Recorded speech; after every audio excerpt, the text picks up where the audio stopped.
Yan guys, good morning. Pasupport naman po kami sa aming YouTube channel. Dito po tayo sa taniman ng pechay.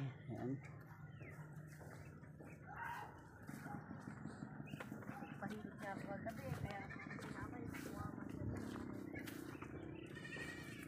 Guys, dito sa aming province may mga pechay. Ayan. At ako po ay naanyayahan lang po na pumarito. At salamat po sa inyong suporta. Paki-subscribe po kami, huwag niyo po kami skip. Hello.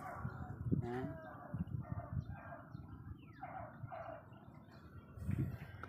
At guys, meron din po tayo, shoutout po sa inyo, no.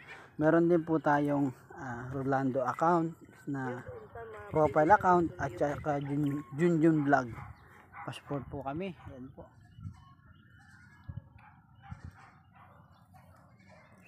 At kung papansinin po nyo, napakalawak po ng kanilang taniman. At ito po yung may-ari ng mga pechay.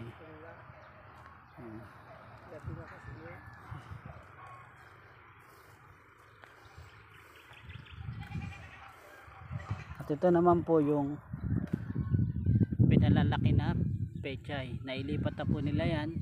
Nagpunla sila. Tapos nung pinagpunlaan na medyo lumaki, nilipat na po sila rito.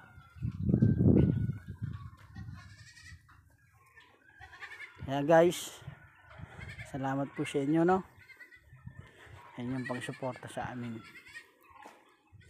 Yan, inaalisan po sila na may sira. Ayan.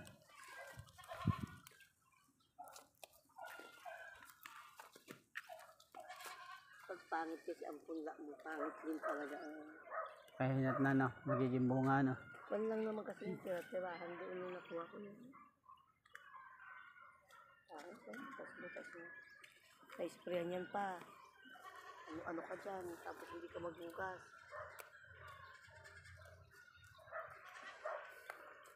Ito po yung taniman nila po ito. Area na to. Ayan. Mo kang picture na? Hindi.